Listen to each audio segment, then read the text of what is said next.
இந்த ஆன்டி இன்கம்பன்சிங்கிறது, அதாவது அவர் சொன்னது வந்து இந்த சொத்து வரி உயர்வுல இருந்து இந்த நீட் தேர்வுல இருந்து பல பிரச்சனைகள் வந்து இந்த மக்களிடையே ஒரு எதிர்ப்பை உருவாக்கி இருக்கிறதுன்னு ஒரு குற்றச்சாட்டு சொல்றாரு. நீங்க அந்த மாதிரி எந்த விதமான ஒரு எதிர்ப்பு இல்லைன்னு சொல்றீங்களா, அல்லது எதிர்ப்பு இருக்குதா? இல்ல சார், ஆமா சார், எதிர்ப்பு இருக்கு. ஏன்னா தமிழ்நாட்டு மக்களை நீங்க ஒண்ணும் விவரம் தெரியாதவங்க நினைச்சுக்காதீங்க. இன்றைக்கு இருக்கின்ற மக்கள் நம்முடைய இந்திய துணைக்கண்டத்திலேயே அந்த ஒன்றிய அரசு அளித்த ரெக்கார்டின் படி, ஆய்வின்படி தமிழ்நாட்டில் தான் கல்வி நிலையம் உயர்ந்திருக்கிறது. எல்லா நிலையிலும் முதன்மையான மாநிலமாக இருக்கு. இந்த மக்கள் நீங்க ஏமாற்றிட முடியாது. நீட் என்பது எது மூலமாக எப்படி இவர்கள் கொண்டு வந்தாங்க, நாங்க எப்படி எதிர்த்தோம், எப்படி திமுக தடுத்தது மக்களுக்கு தெரியும்.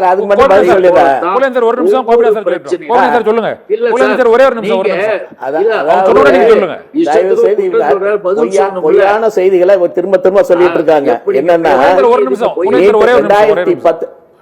கோபிநாத் சார், நீங்க சொல்லுங்க சார். நீட் தேர்வு விவகாரத்துல உங்களோட கருத்தை சொல்லுங்க sir. 2010 medical council of India ஒரு காமன் டெஸ்ட் கொண்டு வரணும் மெடிக்கலுக்காக, ஏன்னா அந்த குவாலிஃபைடு டாக்டர்ஸ் வரமாட்டாங்க அப்படி என்று ஒரு ப்ரொபோசல் கொண்டு வந்தாங்க. அப்ப 2010 செப்டம்பர்ல அன்றைக்கு மத்தியில இருக்கிற ஆட்சி காங்கிரஸ் ஆட்சியும் திமுக ஆட்சியும் தான், திமுக கூட்டணி. அதுல திமுக இருக்கிற காந்திராஜன் வந்து அப்பொழுது வந்து ஹெல்த் மினிஸ்டர், அவர் அதுல இருக்கிறார். சோ அதுல என்ன கையெழுத்து போடுகிறார்கள் சொன்னா, ஒரு தேர்வை இந்தியா முழுவதும் நடத்த வேண்டும் என்று ஒரு நோட்டிபிகேஷன் இஷ்யூ பண்ணி அதுல இந்த மாநிலங்களுக்கு விதிவிலக்கு அழைக்க வேண்டும் என்று எந்த வரியும் கிடையாது. இவங்க பொய்யான ஒரு செய்தி இங்க சொல்லிக் கொண்டிருக்கிறார்கள்.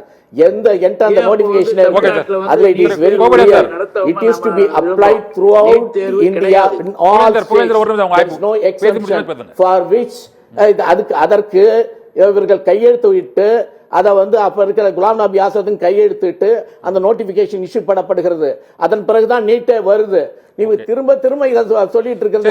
நான் கேட்ட கேள்வி, நீங்க ஆட்சியில இருந்த பொழுது ஏன் கல்விய நீங்க மாநில பட்டியலுக்கு கொண்டு வரல? ஆட்சியில சொல்றீங்க, அப்பொழுது அழகிற்கு இந்த போர்ட்போலியோ வேணும், இவருக்கு இந்த போர்ட்போலியோ கேட்டு பெற்று இல்ல. அதே போல இத மாநிலத்தில் இருந்த பட்டியல மத்தியில இருக்கிற பட்டியல மாநிலத்துக்கு கொண்டு வரணும். ஒரு தடவையாவது கேட்டீங்களா? உங்க தலைவர் வந்து எப்படி போய் அங்க கிடக்குறாங்க? பிஜேபி கண்டு பயந்து நடுங்கிட்டு இருக்கிற உங்க கட்சி, உங்க அமைப்பு மறந்துட்டு நீங்க திமுக மேல குற்றம் சொல்லிட்டு இருக்கீங்க. இப்பொழுதும் சொல்றோம், திமுக ஆட்சி காலத்தில் நீட் தேர்வு நடத்தப்படல. எடப்பாடி மீண்டும் வந்ததற்கு பிறகு நீட் தேர்வு நடத்தப்பட்டது. இதை வந்து நீங்க மறைக்க முடியாது.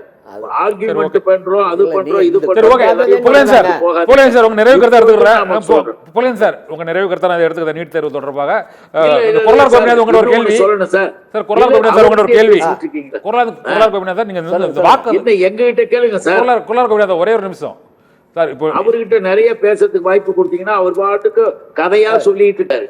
இல்ல கோபிநாத் சார் சொல்லுங்க, நீங்க சொல்றதுக்கு ஒரு பதில் சொல்றாரு. இப்போ உங்களோட ஒரு கேள்வி கோபிநாத் சார், இப்போ அதிமுகவோட வாக்கு வங்கி நீங்க 2026 2024 குறைந்ததற்கான காரணம் வந்து உங்க கட்சியில இந்த ஓபிஎஸ் டிடிவி பிரிவு பிரிஞ்சதுதான் காரணம் அப்படிங்கிறது பொதுவா சொல்றாங்க. நீங்க அதை வந்து ஒத்துக்கிறீங்களா இல்லையா?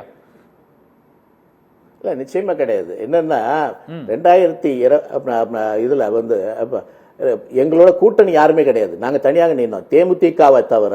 அப்பொழுது கூட்டணி யாரும் கிடையாது. ஆனா எங்களுடைய வாக்கு வங்கி குறையல. சில இடங்கள்ல 2000-3000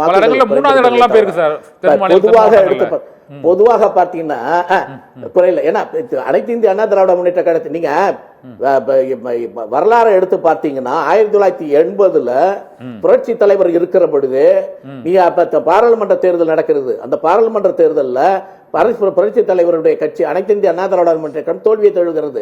2 இடத்துல தான் வின் பண்ணோம், மற்ற இடங்கள்லாம் தோல்வி பெற்றோம். ஆனா அதே சமயத்துல உடனடியாக நடந்த அந்த அசெம்பிளி தேர்தலில் ஏறக்குறைய 140 இடங்கள்ல 180 இடங்கள் நாங்க வெற்றி பெற்றோம். அதனால பாராளுமன்ற தேர்தலுக்கு ஒரு பார்வையும் மாநில தேர்தலுக்கு ஒரு பார்வையும் மக்களிடையே இருக்கிறது. அப்படி பார்க்கிற பொழுது நீங்க இந்த மாநிலவை தேர்தல், இப்ப மாநிலங்களுக்கான தேர்தல்ல எப்படி மக்கள் போடுவார்கள் அப்படிதான் நம்ம பார்க்கணும். அதை தான் நான் சொன்ன இந்த சர்வே. இப்பொழுது என்ன நினைக்கிறார்கள் என்றா, இந்த நாட்டுல இது தமிழர்களுக்கு விரோதமான ஆட்சியாக இருக்கிறது, நாம் எதிர்பார்த்த ஆட்சியாக இல்ல, ஸ்டாலின் எதிர்பார்த்த செயல்களை செய்யல, கொடுத்த வாக்குறுதிகளை அவர் நிறைவேற்றவில்லை, அதனால இவரை தூக்கி எறிய வேண்டும் என்ற ஒரு இடத்துக்கு வந்துட்டாங்க. ஓகே சார், சார் நிறைவு கருத்தா எடுத்துக்கிறேன். ஓகே கோபிநாத் சார் நிறைவு கருத்தா எடுத்துக்கிறேன். அதே கேள்வி சார் இளப்புல சார் அவர் வந்து ஆன்டி இன்கம்பன்சி அதிகமா இருக்கு, எங்க வாக்கு வங்கி எல்லாம் குறையலன்றாரு. ஆனா நீங்க வந்து நாங்க 200 தொகுதிகளுக்கு மேல வெற்றி பெறுவோம் என்ற நம்பிக்கையோடு எதிர்க்கட்சிகளே இல்லை என்ற அளவுக்கு பேசி இருக்கிறது. உண்மையிலே அதுக்கான சூழ்நிலை தான் இன்னும் இருக்குதா நீங்க நம்புறீங்க சார்? இது ஒரு அதீத நம்பிக்கைன்னு ஒரு விமர்சனம் இருக்குது.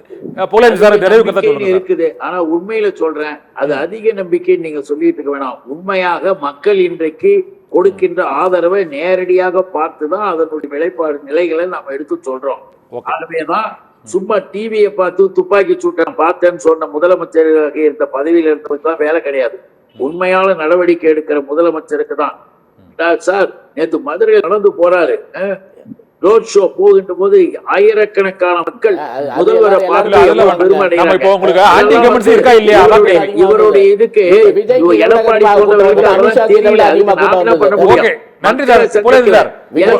எடப்பாடி எதையாவது ஒரு நல்ல காரியத்தை நல்ல திட்டத்தை செய்தாருன்னு சொல்லுங்க.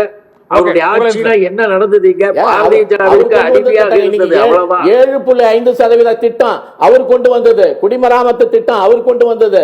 இன்னைக்கு இதுல